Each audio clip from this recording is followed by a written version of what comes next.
Hello, Alex Osels here. So this is going to be a brief whiteboard introduction to frequency domain in the context of signals and systems. So it's a common topic in things like electrical engineering, acoustics, hydraulics, mechanics, and even financial industries.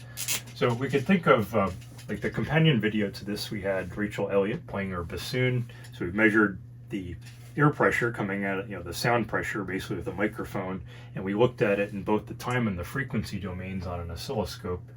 So we could put up a graph right here, a little cartoon sketch where we have time on our horizontal axis and then air pressure there. And so say when Rachel's playing a note, we might have observed a waveform on our oscilloscope that looks something like this. And we look at that waveform and it has some periodicity. In other words, it's repeating with a certain period. So say that, if just for easy math, we called this 1 second right here, then there'd be 2 seconds over here, it's repeating every 1 second.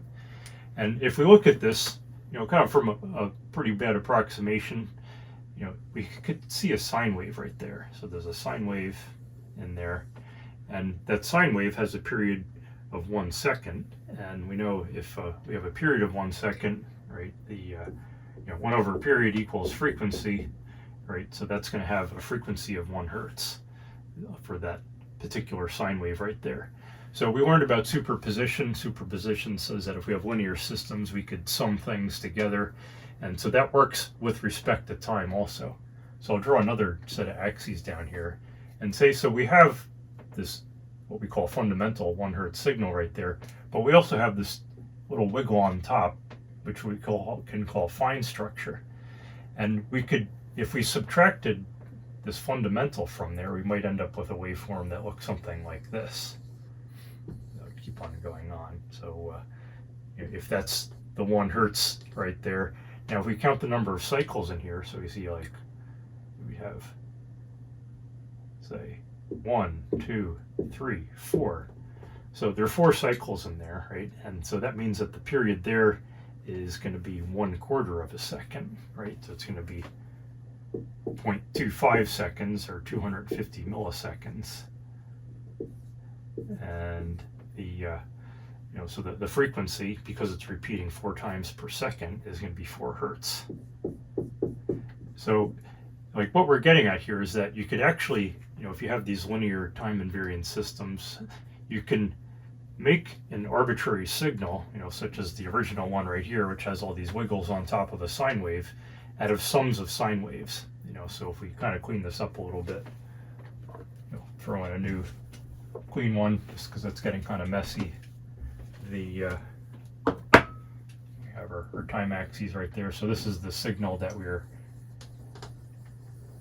we recorded with our microphone, and we could synthesize that signal by summing together this 4 hertz signal and then a 1 hertz signal.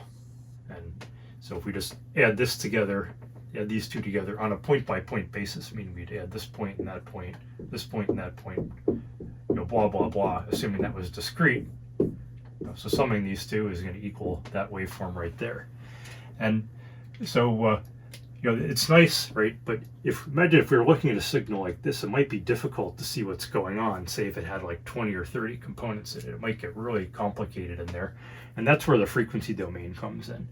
So there's an algorithm called the Fourier transform, which you can mathematically transform or decompose an arbitrary periodic signal like this into a sum of sine waves and cosine waves and different things. So now we can look at the frequency domain. And so instead of having these plots versus time right here, where we have our pressure versus time because it's a microphone signal, we can look in what we call the frequency domain, and we'd plot the magnitude. So it'd basically be the magnitude of the pressure, like the absolute value, as a function of frequency for each of these signals. And so we're going to start with this fundamental frequency. Say this has an amplitude of 1 for easy math once again. So we have an amplitude of 1, and we determined that was a period of 1, so it has a frequency of 1 hertz. So if we go over here, and we have our pressure magnitudes there. If this was 1 and this was a frequency of 1, we'd have a point there on our frequency response plot. And sometimes you see these as like a stem plot. Now we look at this one right here, it's obviously smaller in amplitude. Maybe we'll say it's 0.3. It's kind of arbitrary. So 0.3 is our magnitude, and our frequency was 4 hertz. So that's 4 hertz. So now we have a point there. So now we could take these and add up all these stems, or I call them lollipops sometimes, to make our complicated complex signal. So we'd have our 1 hertz or 4 hertz point right there. So we have our big stem at 1 hertz, smaller amplitude stem there at 4 hertz. So what we did was we represented this complex signal as, in the frequency domain, basically as what we call a frequency response, where we could map the different magnitudes at different frequencies, and if we sum those together, we get a complicated waveform like this. So there's another interesting signal. So these were all centered around 0, but now what happens if, say, our 0 is down here instead? So this signal has a DC offset on it. It's essentially like we summed a constant to it. If this is 0, and say that's 0.5 right there, we basically just added 0.5 to that whole entire complicated signal. And a constant like that actually has a frequency of 0 hertz. So say if we had another plot down here of frequency versus our magnitude, so we're shifted up by 0.5, so we'd have a point really right on the right at 0 hertz. So now we'll add that point over here just to be correct. So we have basically 3 frequency components that make up this complicated wave. So sometimes you see them connected like that, and then a lot of times there'll be many frequencies in a place, so you might see a lot of points in there. And so this is really just an introduction to the frequency domain. So when Rachel was playing, so we had the oscilloscope showing both the time domain and the frequency domain plots, and you saw we had, let's do an example, I think one of the C's, I think it was C3, right? We had the first frequency was at 131, then one was at 262, and then we had one at 524 hertz, right? So these are all, these are multiples, so this one is 2 times that, and this one is 2 times that, if I did the math correct, which I think I did there. And when she's playing playing her instrument, there were, once again, we have pressure over there and frequency. There's a certain harmonic structure to the instrument. Produced a frequency response that looked like that. And then at a certain point, we introduced a noise signal. Like say, we had a really, a low frequency noise. Maybe it was like a power line noise or something at 60 hertz, and that had a really high magnitude over there. And so this is a noise in our signal that's really interfering with our signal, and we don't want it there. So once we record our signal with our microphone, we could use a filter to basically wipe out that signal. And so in the frequency domain, one convenient thing you could do is you could take a frequency response like this and multiply it point by point by some kind of filter function. And the filter function that we're going to use right here is called a high-pass filter. So high-pass filter passes high frequencies, basically things that are to the right, and it blocks things that are low frequencies, things to the left. So if we wanted to block this frequency, we'd have a high-pass filter that looks something like this. So it's passing all these frequencies. Its magnitude where it's passing the frequencies is 1. Frequency axis down here. So we want to get all of our bassoon frequencies in, but then we want to start to cut off once we get below that. And that could go down, and typically goes down forever. So now we could multiply this on a point-by-point basis.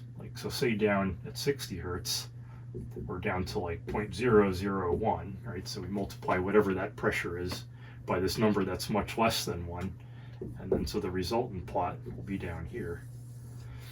And so that's going to say that our 60 hertz that used to be dominating the signal is now going to be very small. It's going to be multiplied by, it's basically be reduced by a factor of 1,000.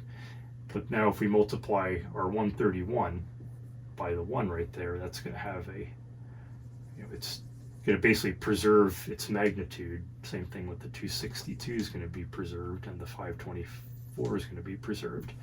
So what we did is we filtered out that low frequency noise and we preserved the signal that we wanted to, so it maintained the same kind of shape. So we could also have a similar situation where we have, say, high frequency noise, like maybe at 1 kilohertz. You know, there's something, maybe there's a siren going during our performance. So now we'd want a low pass filter instead of our high pass filter. So, and a low pass filter, you might have guessed, passes a low frequency starting at 0. And then, you know, once it gets past our frequencies of interest, it starts to go down or get attenuated. So say our 1 kilohertz point is up there, and that's the noise that we want to reject. We do the same thing, you know, just say for easy math, if that was like 0.5 right there. So we'd multiply that 0.5 value by 1, throw 0.5 on here. So it's being preserved, right? We're multiplying it by 1, nothing's happening. This one's a little bit lower. That one's a little bit higher. So we're getting a similar shape. You know, if we go over here, you know, we're down the curve quite a bit. Maybe we're, you know, 10 times, assuming this might be a logarithmic graph. Maybe that's 0.1 right there. So, you know, so say if that was 1 times 0.1, so it's going to be down here somewhere. And you can see we attenuated it. So the trick with real filters is you never get like a perfect drop off. Like the filter never just cuts everything off perfectly. There's always what we call some kind of roll off or slope down there. So you're never going to be able to completely attenuate this noise point right there. It's just going to get smaller. So it's an important thing to know, especially with these linear, you know, electronic filters. So that's one of the powerful things about this whole frequency response thing is, you know, we as a human can look at this graph right here, you know, this complicated signal, and then say, okay, there's a noise signal over there. I want to reject that. I want to get rid of it. So I could use the appropriate filter, set it at the proper cutoff frequency, like usually you call this FC or frequency of cutoff, basically where the filter starts to cut off the frequency response. And then you could design that filter, you know, run through some math, you know, put something together and make it. So these filters can be used for other things too. So the if we go back, you know, if you watch the other video, you know, with the bassoon, you remember the one part where we were looking at the signal that the reed produced, right? It had a double reed. So if we have frequency, then, you know, pressure over there. So the reed basically had a noise signal, which is a broadband signal. In other words, there's a whole bunch of frequencies in here that has, you know, a meaningful, significant amount of power at.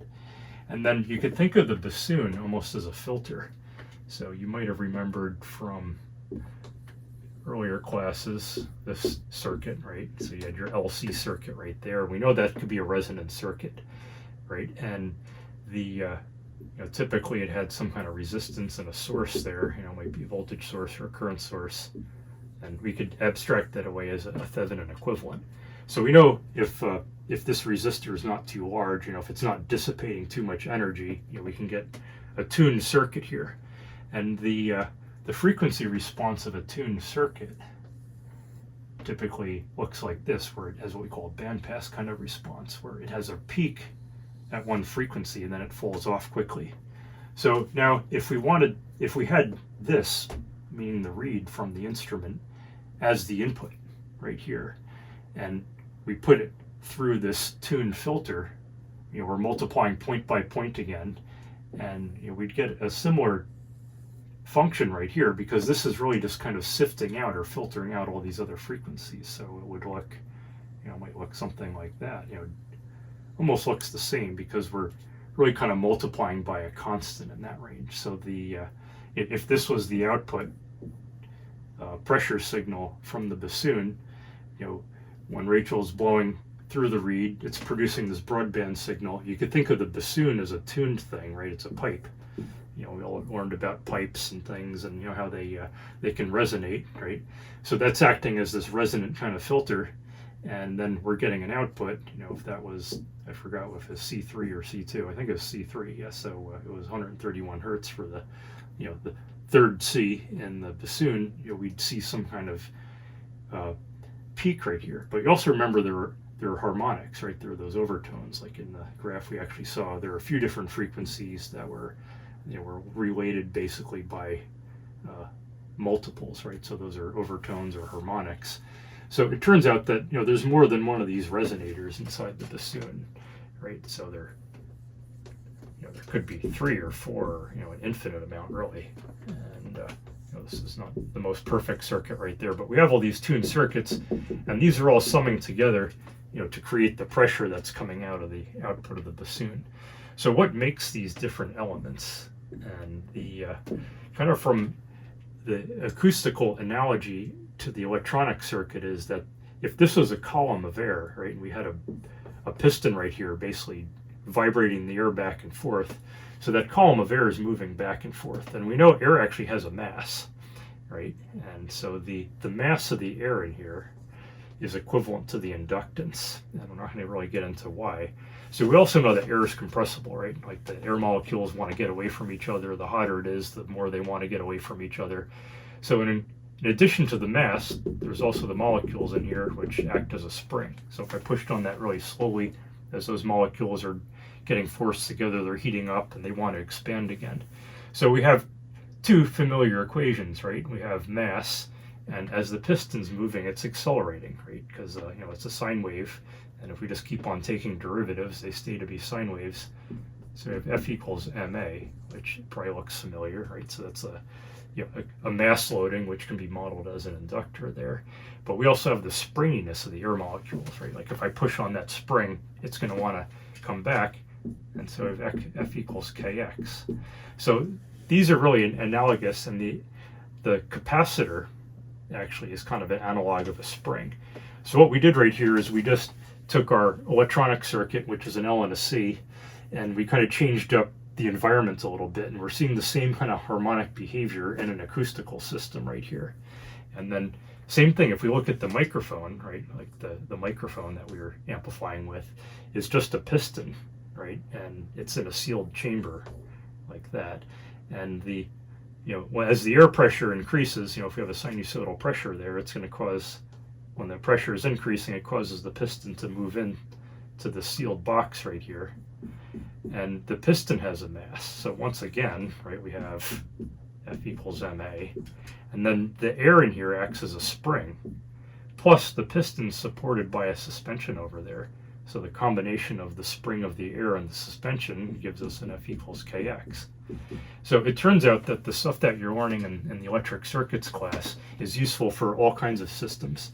So the bassoon is a acoustical instrument, and it's producing an air pressure. That air pressure is getting transduced into a mechanical vibration by a piston.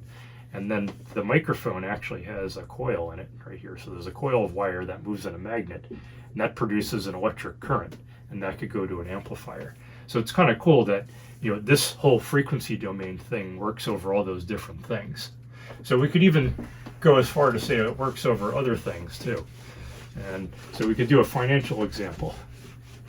For people that are into the financial stuff, say Bitcoin, right? I think the symbol looks like that.